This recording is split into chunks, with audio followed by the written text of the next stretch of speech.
ಹೋದ ತಿಂಗಳು 25ನೇ ಜುಲೈ ನಮ್ಮ ಜಮಖಂಡಿ ರೂರಲ್ ಪೊಲೀಸ್ ಸ್ಟೇಷನ್ ವ್ಯಾಪ್ತಿಯಲ್ಲಿ ಹಿಪ್ಪರ್ಗಿಯಿಂದ ಸ್ವಲ್ಪ ದೂರ ಒಂದು ಯುವರಾಜ್ ವೈನ್ ಶಾಪ್ ಅಂಗಡಿ ಮುಂದೆ ಅಲ್ಲಿ ಅಂಗಡಿಯವ್ರದ್ದು ಓನರ್ ಲೀಸಲ್ಲಿ ಯಾರು ಅಂಗಡಿಯವರು ಯಾರು ತಗೊಂಡಿದ್ರು ಅವ್ರ ಹೆಸರು ಹನುಮಂತ್ ಅತ್ನಿ. ಅವ್ರ XUV 300 ಕಾರಲ್ಲಿ ರಾತ್ರಿ 10:45ಗೆ ಒಂದು ಬ್ಲಾಸ್ಟ್ ಎಕ್ಸ್ಪ್ಲೋಷನ್ ಆಗಿತ್ತು. ಆ ಟೈಮಲ್ಲಿ ಬ್ಲಾಸ್ಟ್ ಆದಾಗ ನಾವೆಲ್ಲರೂ ಇಮಿಡಿಯೇಟ್ಲಿ ಸ್ಪಾಟ್ಗೆ ಹೋಗಿದ್ದೀವಿ, ಪರಿಶೀಲನೆ ಮಾಡಿದ್ದೀವಿ. ನಮ್ಮ FSL ಟೀಮ್ ಅವರು ಕೂಡ ಬಂದಿದ್ದರು, ನಮ್ಮ BDTS ಟೀಮ್ ಇರುತ್ತೆ, ಬಾಂಬ್ ಡಿಸ್ಪೋಸಲ್ ಸ್ಕ್ವಾಡ್ ಇರುತ್ತೆ, ಅವರು ಕೂಡ ಹೋಗಿ ಬಂದಿದ್ದಾರೆ. ಆದರೆ ಪಬ್ಲಿಕ್ಕಲ್ಲಿ without any reason panic create ಆಗಬಾರದು.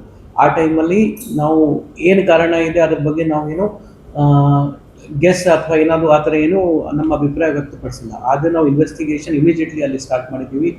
ನಮ್ಮ ಜಮಖಂಡಿ CPI ಮಡ್ಡಿ ಅವ್ರ ನೇತೃತ್ವದಲ್ಲಿ 4 ಜನ PSI ಅವರು, ರೂರಲ್ PSI ಪೂಜಾರಿ ಅವರು, ತಿರ್ದಾಲ್ PSI ಶಿವಾನಂದ್ ಅವರು, ಮತ್ತು ನಮ್ಮ ಸೆನ್ PSI ಅದರಲ್ಲಿ ಯಾವ ರೀತಿ ಇದು CCTV ಅಥವಾ ಬೇರೆ ಡೀಟೇಲ್ಸ್ಗೆ ಅವರು ನಿತಿನ್ ಅವರು, ಪ್ಲಸ್ ನಮ್ಮ ಕ್ರೈಮ್ ಆಫೀಸರ್ ಶ್ರೀಧರ್ ಅವರು, ಅವ್ರ ತಂಡ ಸೇರಿ 25 ಜನ ಕಂಟಿನ್ಯೂಸ್ಲಿ ಲಾಸ್ಟ್ 20 ಡೇಸಿಂದ ಈ ಕೇಸ್ ಮೇಲೆ ಕೆಲಸ ಮಾಡ್ತಾಯಿದ್ರು.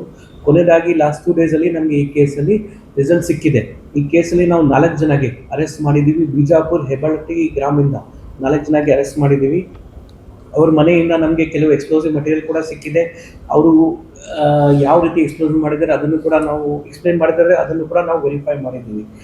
ಈ ಕೇಸಲ್ಲಿ ಅರೆಸ್ಟ್ ಆಗೋದು ವ್ಯಕ್ತಿದು ಹೆಸರು ಶಿವಾನಂದ್ ಪರ್ಸಪ್ಪ ಜಲಿ, 29 ಇಯರ್ಸ್, 29 ವರ್ಷ. ಇವನು A1. ಇವರು ತಿಗನ್ಬಿದ್ರಿ, ಬಬಲೇಶ್ವರ್ ತಾಲೂಕ್, ಬಿಜಾಪುರ ಡಿಸ್ಟಿಕ್ ಲಿಮಿಟ್. ಇವರು ನಮ್ಮ A1 ಪ್ರಿನ್ಸಿಪಲ್ ಅಕ್ಯೂಸ್ ಇರ್ತಾರೆ. ಇನ್ನೊಬ್ಬ ಅಕ್ಯೂಸ್ ರೇವನ್ ನಿಂಗಪ್ಪ ಜಾಲಿ, 24 ವರ್ಷ. ಇವೊಂದು ವಾಸ ಕೂಡ ತಿಗನ್ಬಿದ್ರಿ. ಇವರು ಮತ್ತೆ A1 ಅಕ್ಯೂಸ್ ಇವರು ರಿಲೇಟಿವ್, ಕಸನ್ ಬ್ರದರ್ ಥರ ಆಗ್ತಾ ಇದ್ದಾರೆ. ಇನ್ನಿಬ್ರು ಅಕ್ಯೂಸ್ ಮಹಾದೇವ್ ಬೀರಪ್ಪ ಸಂಗಪುರ್, 21 ಇಯರ್ಸ್, 21 ವರ್ಷ. ಇವರು ಕೂಡ ಹೆಬ್ಬಳ್ಳಿ, ಅಲ್ಲಿ ಹತ್ತಿರ ಹೆಬ್ಬಳ್ಳಿ ಗ್ರಾಮದಿಂದ ಇರ್ತಾರೆ. ಇನ್ನೊಬ್ಬ ಅಕ್ಯೂಸ್ ಮಲ್ಲಿಕಾರ್ಜುನ್ ಭದ್ರನವರ್, 23 ವರ್ಷ. ಈ ಥರ 4 ಜನ ಅಕ್ಯೂಸ್ಗೆ ನಾವು ಅರೆಸ್ಟ್ ಮಾಡಿದ್ದೀವಿ. ನಮ್ಮ ಲಿಸ್ಟ್ ಪ್ರಕಾರ ಇನ್ನೊಬ್ಬ ಅಕ್ಯೂಸ್ ಗಜಾನನ್, ನಮ್ಮ A1 ಅಕ್ಯೂಸ್ ಯಾರಿದ್ದಾರೆ ಶಿವಾನಂದ್, ಅವರದ್ದು ಕಸನ್ ಬ್ರದರ್, ಯಾರು ಅವರಿಗೆ ಎಕ್ಸ್ಪ್ಲೋಸಿವ್ ಮಟೀರಿಯಲ್ ಪ್ರಿಪೇರ್ ಮಾಡೋಕ್ಕೆ ಹೆಲ್ಪ್ ಮಾಡಿದ್ರು, ಅವರು ಇನ್ನೂ ನಮ್ಮಲ್ಲಿ ಅರೆಸ್ಟ್ ಆಗಬೇಕು. ಸೊ ಟೋಟಲ್ ಈ ಕೇಸಲ್ಲಿ 5 ಜನ ಅಕ್ಯೂಸ್ ಇದ್ದಾರೆ, ಅಲ್ಲಿ 4 ಜನ ಪ್ರಮುಖ ಅಕ್ಯೂಸ್ಗೆ ನಾವು ಅರೆಸ್ಟ್ ಮಾಡಿದ್ದೀವಿ. ಹಿಂದೆಡೆ ಬಗ್ಗೆ ಅವ್ರದ್ದು ಸ್ವಲ್ಪ ಬ್ಯಾಕ್ಗ್ರೌಂಡ್ ಬಗ್ಗೆ ಹೇಳಿದ್ರೆ ಗಜಾನನ್ ಅವ್ರದ್ದು ಇನ್ನೊಬ್ಬ ಕಸನ್ ಬ್ರದರ್ ಗಜಾನನ್ ಈ ಭಾವಿ ಬ್ಲಾಸ್ಟಿಂಗ್ ಕೆಲಸ ಏನಿರುತ್ತೆ ಅದನ್ನು ಮಾಡ್ತಾ ಇದ್ರು. ಅವರಿಗೆ ಯಾವ ರೀತಿ ಎಕ್ಸ್ಪ್ಲೋಸಿವ್ ಪ್ರಿಪೇರ್ ಮಾಡಬೇಕು, ಜಿಲೆಟಿನ್ 6 ಯಾವ ರೀತಿ ಯೂಸ್ ಮಾಡಬೇಕು, ಕೆಪಾಸಿಟರ್ಸ್ ಅದಕ್ಕೆ ಯಾವ ರೀತಿ ಕನೆಕ್ಟ್ ಮಾಡಬೇಕು, ಡಿಟೋನೇಟರ್ ಯಾವ ರೀತಿ ಕನೆಕ್ಟ್ ಮಾಡಬೇಕು, ಅದು ಎಲ್ಲ ಅವರಿಗೆ ಗೊತ್ತಿತ್ತು. ಅವರು ಇಂಟ್ರೋಗೇಷನ್ ಮಾಡುವಾಗ ನಮ್ಗೆ ಗೊತ್ತಾಯಿತು ಅವರು 7-8 ಕ್ಲಾಸ್ನ ಅಲ್ಲೇ ಚಿಕ್ಕವನ್ನ ಇದ್ದಾಗ ಅವರು ಕೆಲವು ಫ್ಯಾಮಿಲಿ ಮೆಂಬರ್ಸ್ ಈ ಕೆಲಸ ಮಾಡ್ತಾ ಇದ್ರು ಮಹಾರಾಷ್ಟ್ರ ಏರಿಯಾದಲ್ಲಿ, ಬಿಜಾಪುರ, ಬೆಳಗಾಂ, ಬಾಗಲಕೋಟೆ ಏರಿಯಾದಲ್ಲಿ. ಅದರಿಂದ ಅವರಿಗೆ ಬ್ಲಾಸ್ಟಿಂಗ್ ಎಕ್ಸ್ಪೀರಿಯನ್ಸ್ ಏನಿದೆ ಆ ಎಕ್ಸ್ಪೀರಿಯನ್ಸ್ ಸಿಕ್ಕಿದೆ. ಇನ್ನೊಬ್ಬ ಬ್ರದರ್ ಅವರು ಗಜಾನನ್ ಈ ಕೆಲಸ ಮಾಡುವಾಗ ಕೆಲಸ ಮಾಡ್ತಾ ಇದ್ರು. 2 ಇಯರ್ಸ್ ಹಿಂದೆ ಅವರು ಬಿಟ್ಟಿದ್ದಾನೆ. ಆದರೆ ಅವ್ರದ್ದು ಕೆಲವು ಎಕ್ಸ್ಪ್ಲೋಸಿವ್ ಶಾಪ್ಸಲ್ಲಿ ಕಾಂಟ್ಯಾಕ್ಟ್ ಇತ್ತು, ಪರಿಚಯ ಇತ್ತು. ಅದೇ ಕಾಂಟ್ಯಾಕ್ಟ್ ಯೂಸ್ ಮಾಡಿಕೊಂಡು ಸುಮಾರು 6 ತಿಂಗಳು ಹಿಂದೆ ಅಥಣಿಯಿಂದ ಒಂದು ಶಾಪಿಂದ, ಅಥಣಿ ತಾಲೂಕಿಂದ ಒಂದು ಲೈಸೆನ್ಸ್ ಎಕ್ಸ್ಪ್ಲೋಸಿವ್ ಶಾಪಿಂದ ಇವರು ಸುಮಾರು 200 ಜಿಲೆಟಿನ್ 6 ಪ್ರಿಪೇರ್ ಮಾಡ್ತಾರೆ 6 ಮಂತ್ಸ್ ಹಿಂದೆ. ಅದು ಇವ್ರ ಮನೆಯಲ್ಲಿ ಇತ್ತು, ಇವ್ರ ಮನಸ್ಸಲ್ಲಿ ಪ್ಲಾನ್ ಅದೇ ಟೈಮಲ್ಲಿ ರಚನೆ ಆಗಿತ್ತು. ಬಟ್ ಯಾವ ರೀತಿ ಎಕ್ಸಿಕ್ಯೂಟ್ ಮಾಡಬೇಕು, ಯಾವ ಪ್ಲೇಸಲ್ಲಿ ಮಾಡಬೇಕು ಅದು ಇನ್ನೂ ಡಿಸೈಡ್ ಆಗಲಿಲ್ಲ. ಸ್ವಲ್ಪ ಟೈಮ್ ವೇಟ್ ಮಾಡಿದರು. ಮತ್ತು ಇನ್ನೊಂದು ಶಾಪಿಂದ, ಇದರಲ್ಲಿ ನಮ್ಮ ಕನ್ನೂರು, ಬಿಜಾಪುರ, ಇನ್ನೊಂದು ಎಕ್ಸ್ಪ್ಲೋಸಿವ್ ಶಾಪಿಂದ ಮತ್ತೆ ಹೋಗಿ 600 ಜಿಲೆಟಿನ್ 6 ಪ್ರಿಪೇರ್ ಮಾಡ್ತಾರೆ ಅವರು. ಸೊ ಅವ್ರ ಮನೆಯಲ್ಲಿ ಈ ಕೇಸಲ್ಲಿ ಅವರು ಸುಮಾರು 25ರಿಂದ 30 ಜಿಲೆಟಿನ್ 6 ಯೂಸ್ ಮಾಡಿದ್ದಾರೆ. ಅಂದರೆ ಟೋಟಲ್ 800ರಿಂದ ಉಳಿದಿದ್ದ ಜಿಲೆಟಿನ್ 6 ನಮಗೆ ಅವ್ರ ಮನೆಯಿಂದ ನಾವು ಸಿಕ್ಯೂರ್ ಮಾಡಿದ್ದೀವಿ. ಸೊ ಎಲ್ಲ ಎಕ್ಸ್ಪ್ಲೋಸಿವ್ ಇದರಲ್ಲಿ ಕೇಸಲ್ಲಿ ಏನಿದೆ ನಮಗೆ ಉಳಿದಿದ್ದ ಎಕ್ಸ್ಪ್ಲೋಸಿವ್ ನಾವು ಸಿಕ್ಯೂರ್ ಮಾಡಿದ್ದೀವಿ. ಅದರ ಜೊತೆಗೆ ಕೆಲವು ಕೆಪಾಸಿಟರ್ಸ್, ಕೆಲವು ಡಿಟೋನೇಟರ್ಸ್, ಕೆಲವು ಬ್ಲಾಸ್ಟಿಂಗ್ ವೈರ್ಗೆ ನಾವು PETN ವೈರ್ ಹೇಳ್ತೀವಿ, ರೆಡ್ ಕಲರ್ ವೈರ್ ಹೇಳ್ತೀವಿ, ಅದನ್ನು ಕೂಡ ಅವ್ರ ಮನೆಯಿಂದ ನಾವು ಸಿಕ್ಯೂರ್ ಮಾಡಿದ್ದೀವಿ. ಸೊ ಈ ಕೇಸಲ್ಲಿ ಪ್ರೈಮ್ ಅಕ್ಯೂಸ್ಗೆ ಮೋಟಿವ್ ಇತ್ತು, ಪ್ಲಸ್ ಅವರಿಗೆ ಯಾವ ರೀತಿ ಎಕ್ಸ್ಪ್ಲೋಷನ್ ಮಾಡಬೇಕು ಅಂತ ನಾಲೆಜ್ ಕೂಡ ಇತ್ತು. ನೆಕ್ಸ್ಟ್ ಅವರು ಯಾವ ರೀತಿ ಎಕ್ಸ್ಪ್ಲೋಷನ್ ಕಂಡಕ್ಟ್ ಮಾಡಿದ್ದಾರೆ ಅದರ ಬಗ್ಗೆ ನಾನು ಹೇಳಕ್ಕೆ ಇಷ್ಟಪಡ್ತಾ ಇದ್ದೀನಿ. 25ನೇ ತಾರೀಕು ಅವರಿಗೆ ಈ ಹನುಮಂತ್ ಅತ್ನಿದು ಶೆಡ್ಯೂಲ್ ಗೊತ್ತಿತ್ತು. ಯಾವ ರೀತಿ ಅವರು ಡೈಲಿ 4ವರೆಗೆ ಅವ್ರ ಮನೆಯಿಂದ ರಕ್ತವಿಂದ ಬರ್ತಾರೆ, ಕಾರ್ ಮುಖಾಂತರ ಬರ್ತಾರೆ, ಈ ಕಡೆ ಕಾರ್ ಪಾರ್ಕ್ ಮಾಡ್ತಾರೆ, ಸಂಜೆ 11ವರೆಯಿಂದ 11 ಗಂಟೆ ತನಕ ಅಲ್ಲಿ ಇರ್ತಾರೆ, ಮತ್ತೆ ವಾಪಸ್ ಮನೆಗೆ ಹೋಗ್ತಾರೆ. ಆ ಶೆಡ್ಯೂಲ್ ಸ್ಟಡಿ ಮಾಡಿಕೊಂಡು 25ನೇ ತಾರೀಕಿಗೆ 4 ಗಂಟೆಗೆ ಇವರು ಎಲ್ಲ ಜಿಲೆಟಿನ್ 6 ಎಲ್ಲ ಎಕ್ಸ್ಪ್ಲೋಸಿವ್ ಮಟೀರಿಯಲ್ ರೆಡಿ ಮಾಡಿ ಸುಮಾರು 6 ಗಂಟೆಗೆ ಹಿಪ್ಪರ್ಗಿಗೆ ಇನ್ನೊಬ್ಬ ಅಕ್ಯೂಸ್ A2 ಅಕ್ಯೂಸ್ ರೇವನ್ ಸಿದ್ಧ ಜಲಿ ಜೊತೆಗೆ ಒಂದು TVS ಸ್ಕೂಟಿ ಮುಖಾಂತರ ಅಲ್ಲಿಗೆ ಬರ್ತಾರೆ. ಅಲ್ಲಿ ಕ್ಯಾಮ್ರಾ ಅವಾಯ್ಡ್ ಮಾಡಿ ಅಲ್ಲಿಗೆ ಬರ್ತಾರೆ. ಅಲ್ಲಿ ಸ್ಪಾಟಲ್ಲಿ ಕೆಲವು ಇದು ಶುಗರ್ ಕೇನ್ ಫೀಲ್ಡ್ ಇದೆ, ಕಬ್ಬಿನ ತೋಟ ಇದೆ, ಅಲ್ಲಿ ಕ್ಯಾಮ್ರಾ ಅವಾಯ್ಡ್ ಆಗಿ ಆ ಶುಗರ್ ಫೀಲ್ಡ್ ಒಳಗೆ ಅವ್ರ ಗಾಡಿ ಹಿಂದ್ಗಡೆ ಬರ್ತಾರೆ. ಸೊ ಕ್ಯಾಮ್ರಾ ಅಲ್ಲಿ ಏನಿದೆ ಮೂಮೆಂಟ್ ಕಾಣ್ಬರೋದು, ಹಿಂದೆ ಹೋಗಿ ಅವ್ರ ಬ್ಯಾಗಲ್ಲಿ ಇದು ಜಿಲೆಟಿನ್ ಸ್ಟಿಕ್ಸ್ ಪ್ಲಸ್ ವೈರ್ಸ್ ಇತ್ತು, ಆ ಗಾಡಿ ಲೆಫ್ಟ್ ಸೈಡ್ ವೀಲ್ ಕೆಳಗೆ ಅದನ್ನು ಇಡ್ತಾರೆ. ಅದಕ್ಕೆ ಸುಮಾರು 8-8:15 ಗಂಟೆ ಆಗಿತ್ತು. ಮತ್ತು ಅದರಿಂದ 100 ಫೀಟ್ ವೈರ್ ದೂರ ತಗೊಂಡು ಅದಕ್ಕೆ ಡೆಟೋನೇಟರ್ ಕೆಪಾಸಿಟಿಗೆ ಕನೆಕ್ಟ್ ಮಾಡಿ ಅವರು ಯಾವ ಟೈಮ್ಗೆ ಹೊರಗಡೆ ಬರ್ತಾರೆ ಹನುಮಂತತ್ನಿ 10:30 ಅದೇ ಟೈಮ್ ನೋಡಿಕೊಂಡು ಬ್ಲಾಸ್ಟ್ ಮಾಡ್ತಾರೆ. ಬ್ಲಾಸ್ಟ್ ಆದ ನಂತರ ಅವರು ಇಮಿಡಿಯೇಟ್ಲಿ ಅಲ್ಲಿಂದ ಎಲ್ಲ ಉಳಿದಿದ್ದ ಮಟೀರಿಯಲ್ಸ್ ಏನಿರುತ್ತೆ ಯಾರಿಗೆ ಗೊತ್ತಾಗ್ಬಾರದು ಅಂತ ತಗೊಂಡು ವಾಪಸ್ ಅವ್ರ ಮನೆಗೆ ಹೋಗ್ತಾರೆ. ಆ ದಿನ ಇವ್ರಿಗೆ ಗೊತ್ತಾಗಿಲ್ಲ ಕಿ ಅವ್ರು ಬ್ಲಾಸ್ಟ್ ಫೇಲ್ ಆಗಿದೆ, ಅವ್ನಿಗೆ ಏನು ಇಂಜರಿ ಆಗಿಲ್ಲ. ನೆಕ್ಸ್ಟ್ ಡೇ ನ್ಯೂಸಲ್ಲಿ ನೋಡಿಕೊಂಡು ಅವ್ರು ಸೇವ್ ಆಗಿದ್ದಾನೆ ಅಂತ ಅವ್ರಿಗೆ ಗೊತ್ತಾಯಿತು ಅಂತ ಈ ಥರ ಇದೆ. ಬಟ್ ಅವ್ರದ್ದು ಉದ್ದೇಶ ಇವರಿಗೆ ಮರ್ಡರ್ ಮಾಡಬೇಕು ಅಂತಾನೆ ಇತ್ತು ಹನುಮಂತನಿಗೆ.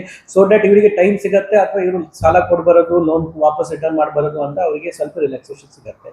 ಇದು ಇನ್ಸಿಡೆಂಟ್ ಆದ ನಂತರ 3-4 ಡೇಸ್ ಅವರು ಸುಮ್ಮನೆ ಇರ್ತಾರೆ. ಬಟ್ ಮೆಸೇಜ್ ಕಳಿಸ್ಬೇಕು ಕಿ ನಾನೇ ಈ ಥರ ಮಾಡಿದ್ದೀನಿ. ಈಗ ಅವ್ರದ್ದು ಒರಿಜಿನಲ್ ಇಂಟೆನ್ಷನ್ ಮರ್ಡರ್ ಮಾಡೋದು ಫೇಲ್ ಆಯಿತು. ಸೆಕೆಂಡ್ ಇಂಟೆನ್ಷನ್ ಅವರಿಗೆ ಭಯ ಬರಬೇಕು ಕಿ ನಾನೇ ಈ ಥರ ಮಾಡಿದ್ದೀನಿ, ಅವರಿಗೆ ಒಂದು ರೀತಿ ವಾರ್ನಿಂಗ್ ಕೊಡಬೇಕು ಅಂತ, ಅವರಿಗೆ ಒಂದು ಮೆಸೇಜ್ ಕಳಿಸ್ಬೇಕು ಅಂತ ಅವರು ಇನ್ನೊಂದು ಪ್ಲಾನ್ ಹಚ್ತಾರೆ. ಈ ಕ್ರೈಮ್ ಅಕ್ಯೂಸ್ 30ನೇ ತಾರೀಕಿಗೆ ಒಂದು ನೀವು ಕಂಪ್ನಿದು CCTV ಇರುತ್ತೆ ಅವ್ರ ಫಾರ್ಮಲ್ಲಿ. ಅವ್ರದ್ದು ಡೈರಿ ಫಾರ್ಮ್ ಇದೆ ಇವ್ರದ್ದು. ಆ ಡೈರಿ ಫಾರ್ಮಲ್ಲಿ ಸಿಮ್ ಬೇಸ್ಡ್ CCTV ಕ್ಯಾಮ್ರಾ ಇದೆ.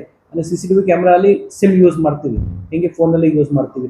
ಅದೇ ರೀತಿ ಅವ್ರ ಮನೆ ದಾರಿಯಲ್ಲಿ ಇನ್ನೊಂದು ಡೈರಿ ಫಾರ್ಮಲ್ಲಿ ಆ CCTV ಕ್ಯಾಮ್ರಾಯಿಂದ ಆ CCTV ಕ್ಯಾಮ್ರಾ ಕಳ್ತನ ಮಾಡ್ತಾರೆ. ಸೊ ದಟ್ ಅವರಿಗೆ ಒಂದು ಕಳ್ತನ ಆಗಿರೋ ಸಿಮ್ ಸಿಗತ್ತೆ. ಆ ಸಿಮ್ ಮುಖಾಂತರ ಇವರು ಹನುಮಂತ್ ಮತ್ತು ಬಸವರಾಜ್ಗೆ ಇನ್ನೊಂದ್ಸರಿ ಕಾಂಟ್ಯಾಕ್ಟ್ ಮಾಡ್ತಾರೆ. ಸೊ ದಟ್ ಇವತ್ತು ಒರಿಜಿನಲ್ ಐಡೆಂಟಿಟಿ ಗೊತ್ತಾಗ್ಬಾರದು. ಸೊ ಆ ಕ್ಯಾಮ್ರಾ ಕೂಡ ಅವ್ರ ಮನೆಯಿಂದ ನಾವು ಸೆಕ್ಯೂರ್ ಮಾಡಿದ್ದೀವಿ. ಆ ಸಿಮ್ ಯೂಸ್ ಮಾಡಿಕೊಂಡು 1ನೇ ತಾರೀಕಿಗೆ ಇವರಿಗೆ 4 ಸರಿ ಮಿಸ್ ಕಾಲ್ ಮಾಡ್ತಾರೆ. ಬಟ್ ಅವರು ಆ ಟೈಮಲ್ಲಿ ಪಿಕ್ ಮಾಡಿಲ್ಲ. ಇನ್ನು ಕೆಲವು 2 ದಿವಸ 3 ದಿವಸ ಮತ್ತೆ ವೇಟ್ ಮಾಡ್ತಾರೆ. 6ನೇ ತಾರೀಕಿಗೆ ಟೆಕ್ಸ್ಟ್ ಮೆಸೇಜ್, ವಾಟ್ಸಪ್ ಮೆಸೇಜ್ ಕಳಿಸ್ತಾರೆ, ನಾನೇ ಈ ಥರ ಬ್ಲಾಸ್ಟ್ ಮಾಡಿದ್ದೀನಿ, ನೀವು 60 ದಿವಸ ಅಲ್ಲಿ ನಿಮ್ಮೆಲ್ಲ ಬಿಸ್ನೆಸ್ ಸ್ಟಾಪ್ ಮಾಡಬೇಕು, ಜನರಿಗೆ ಮೋಸ ಮಾಡೋದು ಬಿಡಬೇಕು ಅಂತ ಈ ಥರ ಮೆಸೇಜ್ ಕಳಿಸ್ತಾರೆ. ಆ ಮೆಸೇಜ್ ನಾವು ಇನಿಷಿಯಲಿ ಆಲ್ರೆಡಿ ನಾನು ಹೇಳಿದ ಪ್ರಕಾರ ನಾವು ಎಲ್ಲ ಟೀಮ್ ಫಾರ್ಮ್ ಮಾಡಿದ್ದೀವಿ, ಬೇರೆ ಬೇರೆ ಟವರ್ ಟರ್ಮ್ CCTV ಎಲ್ಲ ಚೆಕ್ ಮಾಡ್ತಾ ಇದ್ದೀವಿ. ಇದನ್ನು ಇನ್ನೊಂದು ಮುಖ್ಯ ಲೀಡಿಂದ ನಾವು ಆ ಫೋನ್ ಎಲ್ಲಿ ಯೂಸ್ ಆಯಿತು, ಯಾರು ಯೂಸ್ ಮಾಡಿದ್ದಾರೆ, ಯಾವ ಫೋನಲ್ಲಿ ಯೂಸ್ ಆಯಿತು ಅದಕ್ಕೆ ರಿವರ್ಸ್ ಟ್ರ್ಯಾಕ್ ಮಾಡಿ ಆ ಫೋನ್ ಅಥಣಿ ಹಾಸ್ಪಿಟಲ್ ಮುಂದೆ ಈ ಕಳ್ತನ ಆಗಿರೋ ಸಿಮ್ ಒಂದು ಸೆಕೆಂಡ್ ಹ್ಯಾಂಡ್ ಫೋನಲ್ಲಿ ಯೂಸ್ ಆಗಿತ್ತು. ಆ ಸೆಕೆಂಡ್ ಹ್ಯಾಂಡ್ ಫೋನ್ ಅಥಣಿಯಲ್ಲಿ ಒಂದು ಅಂಗಡಿಯಲ್ಲಿ ಪರ್ಚೇಸ್ ಆಗಿತ್ತು. ಅಂದರೆ ಒರಿಜಿನಲ್ ಓನರ್ ಈ ಸೆಕೆಂಡ್ ಹ್ಯಾಂಡ್ ಅಂಗಡಿಗೆ ಆ ಫೋನ್ ಸೆಲ್ ಮಾಡಿದ್ರು. ಆ ಸೆಕೆಂಡ್ ಹ್ಯಾಂಡ್ ಅಂಗಡಿಯಿಂದ ಹನುಮಂತ್ ಅಥಣಿ, ಇವರು ನಮ್ಮ ಶಿವಾನಂದ್ ಜೇಲಿ ಅವ್ರ ಅಸೋಸಿಯೇಟ್ ಮುಖಾಂತರ ಸೆಕೆಂಡ್ ಹ್ಯಾಂಡ್ ಫೋನ್ ಪರ್ಚೇಸ್ ಮಾಡಿ ಈ ಕಳ್ತನ ಆಗಿರೋ ಸಿಮ್ಗೆ ಯೂಸ್ ಮಾಡಿ ಅದರಲ್ಲಿ ಹಾಕ್ಬಿಟ್ಟು ಇನ್ನೊಂದು ಲೊಕೇಶನ್ಗೆ ಹೋಗಿ ಹನುಮಂತ್ಗೆ ಮೆಸೇಜ್ ಕಳಿಸಿದ್ರು. ಇದು ಎಲ್ಲ ನಾವು ರಿವರ್ಸ್ ಟ್ರ್ಯಾಕ್ ಮಾಡಿದ್ದೀವಿ, ಅವ್ರ CCTV ಮೂವ್ಮೆಂಟ್ ಟ್ರ್ಯಾಕ್ ಮಾಡಿದ್ದೀವಿ, ಟವರ್ ಡಮ್ ತಗೊಂಡಿದ್ದೀವಿ. ಆಲ್ಮೋಸ್ಟ್ 20 ದಿವಸ ಕಂಟಿನ್ಯೂಸ್ ಅದ್ರ ಮೇಲೆ ಕೆಲಸ ನಡೀತಾ ಇತ್ತು. ಕೊನೆಗೆ ನಮಗೆ 3-4 ಜನದು ಫೋಟೋ ಸಿಕ್ತು. ಈ 4 ಜನನೇ ಈ ಫೋನ್ ಪರ್ಚೇಸ್ ಮಾಡಿದ್ದಾರೆ, ಈ 4 ಜನನೇ ಇವರಿಗೆ ಕಾಂಟ್ಯಾಕ್ಟ್ ಮಾಡೋಕ್ಕೆ ಟ್ರೈ ಮಾಡ್ತಾ ಇದ್ದಾರೆ. ಆ ಫೋಟೋ ರಿವರ್ಸ್ ಟ್ರ್ಯಾಕ್ ಮಾಡಿ ನಮ್ಮ ಬೇರೆ ಡೇಟಾ ನಮ್ಮ ಹತ್ರ ಏನಿತ್ತು ಮತ್ತು ಇವರಿಗೆ ತೋರಿಸ್ಬಿಟ್ಟು ಅವ್ರ ಮೋಟಿವ್ ಎಲ್ಲ ಸರ್ಚ್ ಮಾಡಿಬಿಟ್ಟು ನಮಗೆ ಕೊನೆಗೆ ನಾವು ಸಕ್ಸಸ್ ಸಿಕ್ಕಿದ್ದೀವಿ. ಈ 4 ಜನಕ್ಕೆ ನಾವು ಅರೆಸ್ಟ್ ಮಾಡಿದ್ದೀವಿ. ಇದರಲ್ಲಿ ಪ್ರೈಮ್ ಪಾತ್ರ A1 ಅಕ್ಯೂಸ್ ಶಿವಾನಂದ್ ಜಲಿದು ಇದೆ. ಸೆಕೆಂಡ್ ಅವ್ರದ್ದು ಅಸೋಸಿಯೇಟ್ ರೇವನ್ ಸಿದ್ಧಾರ್ಥ್ ಜಲಿ ಬ್ಲಾಸ್ಟ್ ಆಗೋ ಟೈಮಲ್ಲಿ ಬ್ಲಾಸ್ಟಿಂಗ್ ಪ್ಲಾನಿಂಗಲ್ಲಿ ಮತ್ತು ಆಮೇಲೆ ಅವ್ರಿಗೆ ಯಾವ ರೀತಿ ಕಾಂಟ್ಯಾಕ್ಟ್ ಮಾಡಿದರೆ ಎಲ್ಲದಕ್ಕೆ ಅವರು ಇನ್ವಾಲ್ವ್ ಆಗಿದ್ದಾರೆ. ಇನ್ನಿಬ್ಬರು ಅಕ್ಯೂಸ್ಗೆ ಈ ಕಳ್ತನ ಆಗಿದ್ದು ಸಿಮ್ ಪ್ರೊಕ್ಯೂರ್ ಮಾಡೋಕ್ಕೆ 1ನೇ ತಾರೀಕಿಗೆ ಅವರು ಒಂದು ಫೋನ್ ಯೂಸ್ ಮಾಡಿದ್ದಾರೆ, ಅದನ್ನು ಫೋನ್ ಪ್ರಿಕ್ಯೂರ್ ಮಾಡೋಕ್ಕೆ. 6ನೇ ತಾರೀಕಿಗೆ ಮೆಸೇಜ್ಗೆ ಇನ್ನೊಂದು ಫೋನ್ ಯೂಸ್ ಮಾಡಿದ್ದಾರೆ, ಆ ಫೋನ್ ಪ್ರಿಕ್ಯೂರ್ ಮಾಡೋಕ್ಕೆ. ಪ್ಲಸ್ ಯಾವ ರೀತಿ ಎಲ್ಲ ಕ್ರೈಮಲ್ಲಿ ಬೇರೆ ಬೇರೆ ರೀತಿ ಹೆಲ್ಪ್ ಮಾಡೋಕ್ಕೆ ಅವರು ಯೂಸ್ ಮಾಡಿದ್ದಾರೆ. ಸೊ ಬೇಸಿಕ್ ಪಾತ್ರ ಈ 4 ಅಕ್ಯೂಸ್ದು ಈ ಥರ ಇದೆ. ಇನ್ನೊಬ್ಬ ಅಕ್ಯೂಸ್ ಗಜಾನನ್ A1 ಅಕ್ಯೂಸ್ದು ಇದು ಕಸನ್ ಬ್ರದರ್, ಅವರಿಗೆ ಎಕ್ಸ್ಪ್ಲೋಸಿವ್ ಪ್ರಿಕ್ಯೂರ್ ಮಾಡೋಕ್ಕೆ ಹೆಲ್ಪ್ ಮಾಡಿದ್ದಾರೆ. ಅವರು ಈಗ ಫರಾರಾಗಿದ್ದಾರೆ, ಬಟ್ ಅವರಿಗೆ ಕೂಡ ನಾವು ಹುಡುಕ್ತಾ ಇದ್ದೀವಿ ಅಂತ. ಉಳಿದಿದ್ದ ಎಕ್ಸ್ಪ್ಲೋಸಿವ್ಸ್ ಬೇರೆ ಅನ್ಯೂಸ್ಡ್ ಯಾವ ಯೂಸ್ ಆಗಿಲ್ಲ. ಜಿಲೆಟಿನ್ 6 ಅವ್ರ ಮನೆಯಲ್ಲಿ ನಮಗೆ ಸಿಕ್ಕಿದೆ, ಕೆಪಾಸಿಟರ್ಸ್ ಕೂಡ ಅವ್ರ ಮನೆಯಲ್ಲಿ ನಮಗೆ ಸಿಕ್ಕಿದೆ, ಕೆಲವು ಎಕ್ಸ್ಪ್ಲೋಸಿವ್ಗೆ ವೈರ್ಸ್ ಯೂಸ್ ಮಾಡ್ತಾರೆ ಅದು ಕೂಡ ನಮಗೆ ಸಿಕ್ಕಿದೆ. ಎಲ್ಲ ಅರೆಸ್ಟ್ ಮಾಡಿದ್ದೀವಿ. ಕೊನೆಗೆ ಲಾಸ್ಟ್ ಪ್ರಶ್ನೆ ಈ ಕೇಸಲ್ಲಿ ಏನಿತ್ತು, ಯಾಕೆ ಎಕ್ಸ್ಪ್ಲೋಸಿವ್ ಇವ್ರ ಕೈಯಲ್ಲಿ ಸಿಕ್ಕಿದೆ, ಅಂದರೆ ಯಾವ ಅಂಗಡಿಯಿಂದ ಸಿಕ್ಕಿದೆ, ಯಾಕೆ ಇವರು ಕೊಟ್ಟಿದ್ದಾರೆ. 2 ಅಂಗಡಿ ಕೂಡ ನಾವು ಟ್ರೇಸ್ ಮಾಡಿದ್ದೀವಿ. ಅಥಣಿಯಲ್ಲಿ ಒಂದು ಅಂಗಡಿ ಇದೆ, ಮತ್ತು ಕನ್ನೂರಲ್ಲಿ ಬಿಜಾಪುರ ಲಿಮಿಟ್ಸಲ್ಲಿ ಒಂದು ಅಂಗಡಿ ಇದೆ. ಅಂಗಡಿ ಮಾಲಿಕ್ /ಮ್ಯಾನೇಜರ್ಗೆ ಕೂಡ ಈ ಕೇಸಲ್ಲಿ ನಾವು ಸೆಕ್ಯೂರ್ ಮಾಡಿದ್ದೀವಿ.